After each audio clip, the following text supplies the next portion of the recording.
Hello guys, welcome to our channel Jai analysis point. मैं आज आपको फाइनेंशियल स्टेटमेंट के प्रॉफिट एंड लॉस के बारे में बताऊंगा। इससे पहले लास्ट वीडियो में हमने आपको ट्रेडिंग अकाउंट्स के बारे में बताया था। ट्रेडिंग अकाउंट्स के बाद नेक्स्ट जो टॉपिक होता है वो हमारा प्रॉफिट एंड लॉस अकाउंट है। तो अब हम चलते हैं, कंटिन्यू करते हैं। तो सबसे पहले प्रॉफिट एंड लॉस के परफॉर्मे के अंतर्गत हम इसमें पार्टिकुलर्स,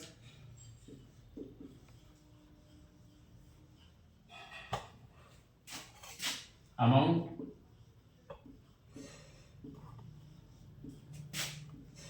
पार्टिकुलर्स,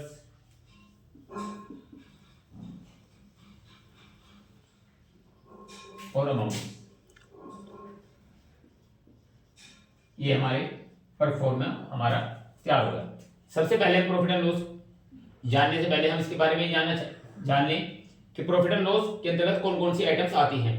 ट्रेडिंग अकाउंट्स के अंतर्गत वो सभी आइटम्स आती हैं जो हम परचेज करते हैं या मैन्युफैक्चरिंग, हमारी मैन्युफैक्चरिंग कंपनी है तो जो मैन्युफैक्चरिंग करते हैं, गुड्स को प्रोड्यूस करते हैं, उसमें जो हमारी कॉस्ट आती है, उसमें जो हमारे सारे एक्सपेंसेस होते हैं वो ट्रेडिंग अकाउंट्स के अंतर्गत आते हैं। इसी प्रकार से हम ट्रेडिंग करते हैं तो जो भी हम परचेज करते हैं उसके अंतर्गत जो भी हम परचेज में गुड्स परचेज किया उसके अंतर्गत जो वेजेस दिए, ट्रांसपोर्ट, फ्रेट्स दिया, वो सब ट्रेडिंग अकाउंट के अंदर आते हैं। उसके बाद सेल करते हुए, जब हम परचेज करने के बाद सेल करते हैं, सेल करते वक्त जितने भी हमारे एक्सपेंसेस होते हैं वो सब हमारे प्रॉफिट एंड लॉस के अंतर्गत आते हैं। और जो हमारा ग्रॉस प्रॉफिट होता है, जो ट्रेडिंग अकाउंट के अंदर ग्रॉस प्रॉफिट हमें होता है या हमें जो लॉस होता है उसको फिर हम प्रॉफिट एंड लॉस के अंतर्गत कैरी फॉरवर्ड करते हैं और उसमें से हम अपने सेल्स के जो एक्सपेंसेस होते हैं हमारे, वो हमारे साथ प्रॉफिट एंड लॉस के अंतर्गत आते हैं।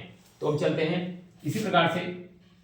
यहाँ पर जो हमारा प्रॉफिट आता है वो हम क्रेडिट साइड में लिखते हैं क्योंकि हमारा प्रॉफिट से इनकम से, इसलिए वो क्रेडिट साइड में आता है। बाय ग्रॉस प्रॉफिट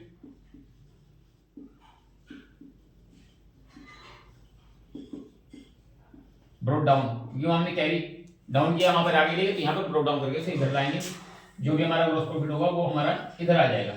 इसी प्रकार से जितनी भी हमारी इनकम्स होंगी, इनडायरेक्ट इनकम जो भी हमारी होंगी, वो सब इधर आ जाएंगी।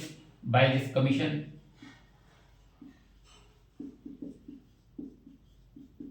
Bye commission receive, by discount receive,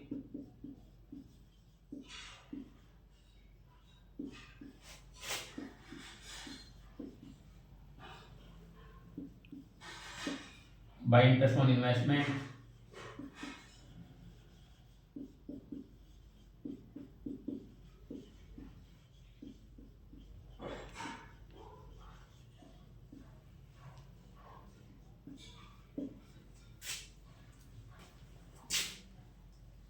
commission receive, discount receive, interest on by miscellaneous incomes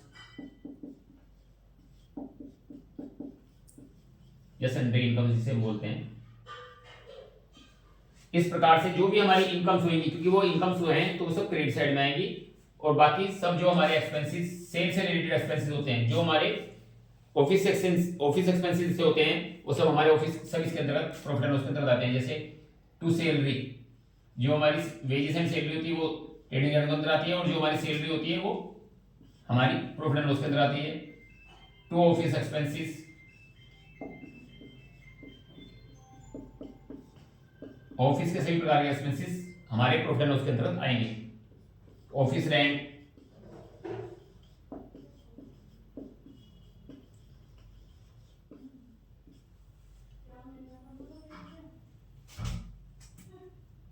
electricity expenses,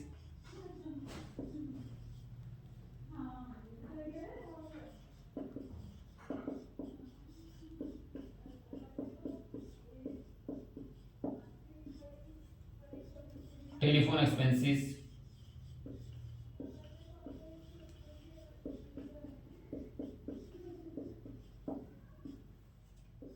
to postage,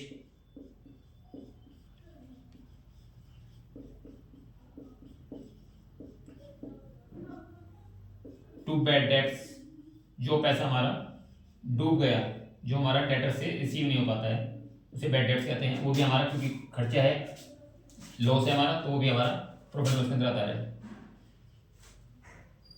to advertisement,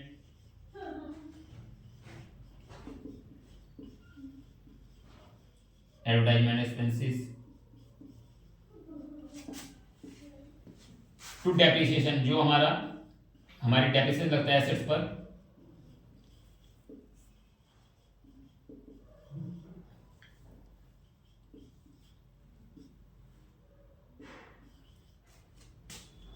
sale the office rent, electricity expenses, telephone postage expenses, that tax, to sundry expenses,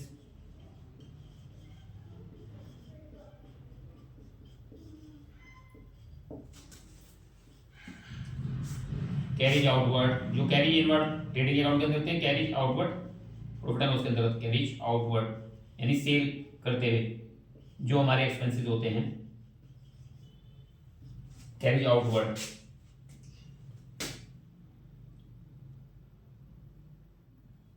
इस प्रकार से जो हमारे expenses trading account के अंतर्गत नहीं आते, वो सभी एक्सपेंसेस हमारे प्रॉफिट एंड लॉस के अंतर्गत आते हैं। To interest paid,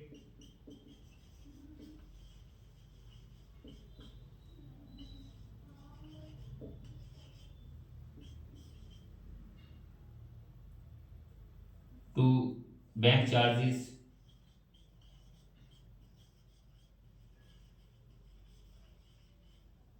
legal expenses,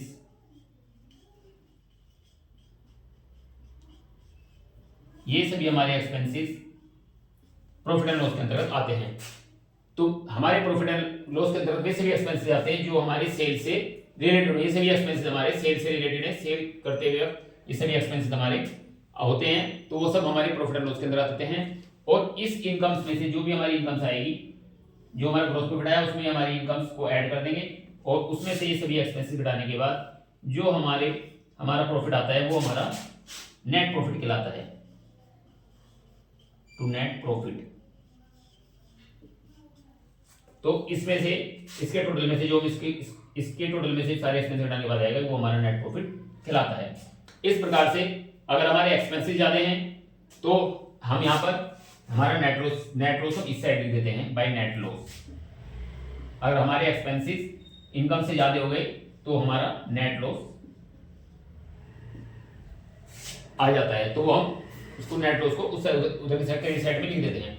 इसी प्रकार से अगर हमारा ग्रॉस लॉस होता है तो ग्रॉस लॉस को हम डेबिट साइड में लिखते हैं, to gross loss brought down, फिर हम इधर की तरफ लिखेंगे।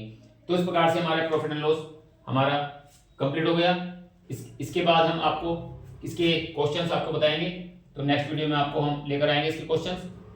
आप इसी प्रकार से इस प्रॉफिट एंड लॉस को कंटिन्यू बस ये ध्यान रखें कि जो एक्सपेंसेस हमारे ट्रेडिंग अकाउंट के अंतर्गत नहीं आते हैं वो सभी एक्सपेंसेस एसेट्स और लायबिलिटीज को छोड़कर वो सभी एक्सपेंसेस हमारे प्रॉफिट एंड लॉस के अंतर्गत आएंगे। आप उनको, ये इंपॉर्टेंट टॉपिक है फाइनेंशियल स्टेटमेंट, ये आपके एग्जाम में जरूर आएगा, तो आप कंटिन्यू इसकी प्रैक्टिस करते रहें, ये आपके लिए मोस्ट इंपोर्टेंट है। नेक्स्ट वीडियो में आपके लिए हम इसके क्वेश्चन सॉल्व करके दिखाएंगे। Thanks for watching.